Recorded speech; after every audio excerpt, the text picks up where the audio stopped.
BX1 +, l'invité de Fabrice Grosfilet. Notre invité, c'est David Lester, qui est député bruxellois, mais aussi président de la régionale bruxelloise du mouvement réformateur. Bonjour David Lester. Le couvre-feu est donc, pour l'instant en tout cas, maintenu à minuit en région bruxelloise.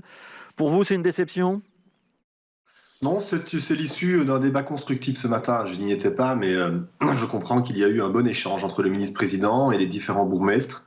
Et ils ont voulu en réalité traduire ce que l'on a l'habitude de dire, qui est donner une perspective. Ici, c'est traduit dans un calendrier clair.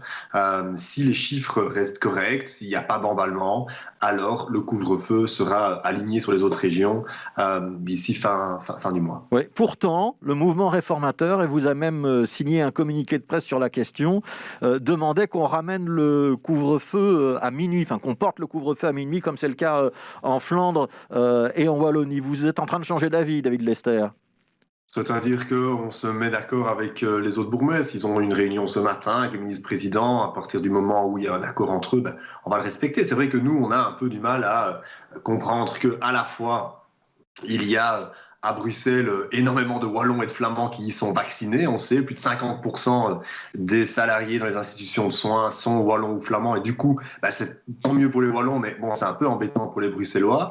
Mais en plus de ça, les Bruxellois payent une deuxième fois, je dirais, le coût ici de la crise, puisqu'ils ont un couvre-feu qui est plus sévère que dans les deux autres régions. Et ça fait aussi partie d'un débat plus large qu'on voulait avoir avec le ministre-président sur les raisons qui ont motivé sa décision de maintenir le couvre-feu à 22h. Pourquoi est-ce qu'à Bruxelles, il faut le maintenir à 22h, mais pas à Anvers, par exemple, ou à Charleroi ou à Liège?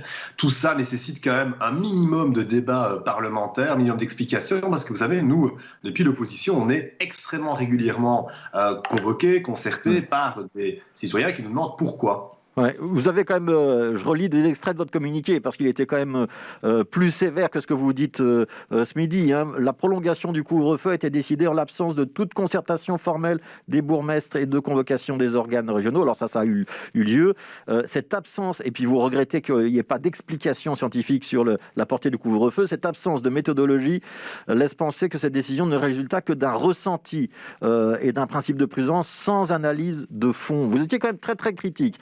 Qu'est-ce qui s'est passé entre le moment où vous avez publié ce communiqué et ce que vous nous dites maintenant? Vous avez l'air de vous accommoder de la décision. Alors c'est vrai qu'il y a deux bourgmestres libéraux dans le comité de sécurité bruxellois, Boris Diliès, Vincent De Wolf. Ils ont été convaincus par les arguments de Rudy Verwoerd pour finir?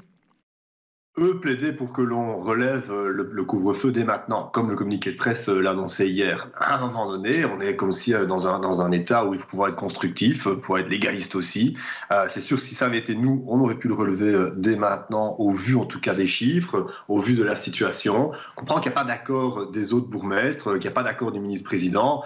À partir de là, on ne peut pas avoir raison tout seul, mais on a au minimum pu imposer, et ça je pense vraiment que c'est grâce au MR, qu'il y ait un relèvement de l'heure du couvre-feu, pas aujourd'hui, c'est vrai, dans quelques jours, deux semaines. Oui, si la situation sanitaire le permet, parce que l'argument du ministre-président dans son communiqué de presse à lui, c'est de dire que la situation épidémiologique, elle reste plus mauvaise à Bruxelles qu'ailleurs, et ça justifie donc le couvre-feu, mais aussi le port du masque, la fermeture des commerces à 20h. Sur l'ensemble de ces mesures, il faudra une évaluation dans 15 jours, donc le 26 mars a priori?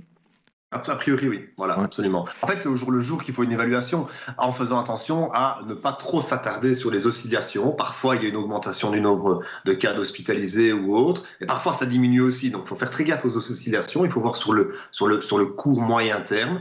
Et donc, voilà, nous, on aurait voulu dès maintenant parce qu'on estime que c'est faisable et qu'il faut aussi un peu recréer de l'adhésion auprès des Bruxellois. On le voit, les jours vont être de plus en plus longs. Si c'est pour que le bois de la Cambre soit rempli jusque 22h pile, c'est peut-être pas non plus utile. Donc, c'est vrai qu'on trouvait que c'était pas une mauvaise idée de, en tout cas, avoir le débat et le réagir dès maintenant jusqu'à 24 heures. Ce sera pendant 2 semaines. Très bien, on a au moins pu obtenir ça.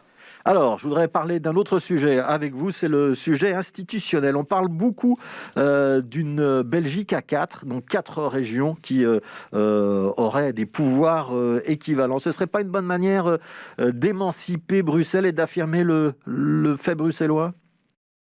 Alors nous, on n'a aucun tabou, donc on peut discuter de tout, mais c'est vrai que, en tout cas, on ne trouve pas que le fait de couper le lien via la communauté française avec nos amis wallons soit une bonne initiative. Au contraire, je pense que justement, il faut que l'on arrête de couper ces liens avec les wallons, les flamands aussi, mais les wallons, et garder en fait cette plateforme qui est politique, mais qui est aussi sociale, sociologique, de la communauté française, de la langue française, en maintenant au minimum l'enseignement et la culture auprès d'un gouvernement de la communauté française, mais qui, et c'est ça la grosse différence que propose ce matin, serait composé de ministres bruxellois et de ministres wallons. Donc vous ne créez pas un gouvernement supplémentaire avec de nouvelles personnalités. Non, vous créez des personnes qui sont fortement impliqués dans leur région, mais qui ont leur mot à dire sur la manière de gérer l'enseignement et la culture, par exemple. Donc, si je vous comprends bien, on n'a plus un gouvernement spécifique, mais on a un gouvernement où on retrouve des ministres bruxellois, des ministres wallons, mais on ne fait pas disparaître, vous avez dit communauté française, ça s'appelle aujourd'hui la Fédération Wallonie-Bruxelles, oui. Mais on ne fait pas disparaître la Fédération Wallonie-Bruxelles, au moins pour la culture, l'enseignement, l'audiovisuel. J'ai bien compris ? Absolument. Voilà, c'est une proposition, mais sujet à débat, et on ne va pas s'arc-bouter là-dessus. C'est une proposition de David Lester, c'est une proposition du mouvement réformateur bruxellois, ou c'est la position officielle du mouvement réformateur au niveau national?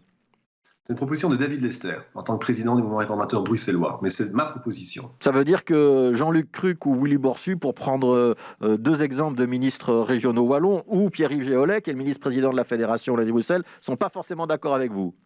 Absolument, mais on est un parti de débat, et donc absolument. Il pourrait parfaitement, je sais à mon avis, que certains voudraient plus de régionalisme, d'autres moins, mais ça fait partie de la beauté du débat, en tout cas au sein de notre parti. Oui, ce matin, dans une interview au journal Le Soir, vous êtes interrogé sur ces questions-là. Vous dites, par contre, en revanche, à Bruxelles, on doit simplifier la COCOF, donc la Commission communautaire française, la COCOM, donc le bicommunautaire, tout ça, ça peut disparaître. Vous confirmez ?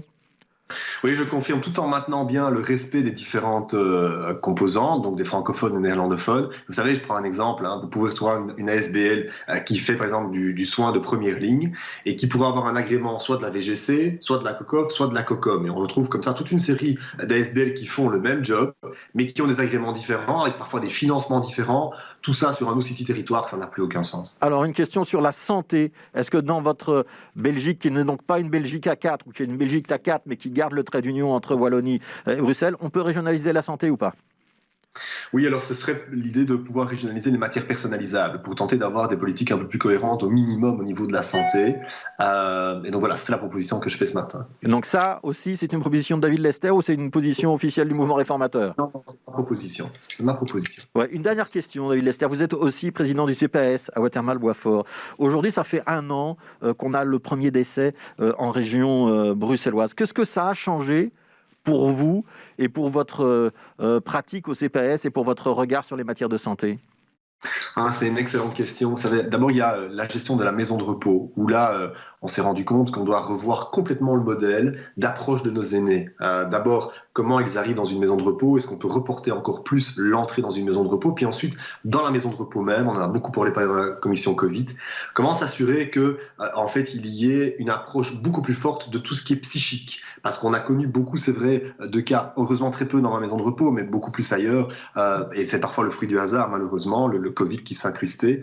Mais on a connu beaucoup de cas de personnes qui venaient à décéder parce qu'il y avait ce qu'on appelle un phénomène de glissement, c'est-à-dire qu'elles désespéraient de ne plus voir leurs proches, elles désespéraient de ne plus pouvoir sortir.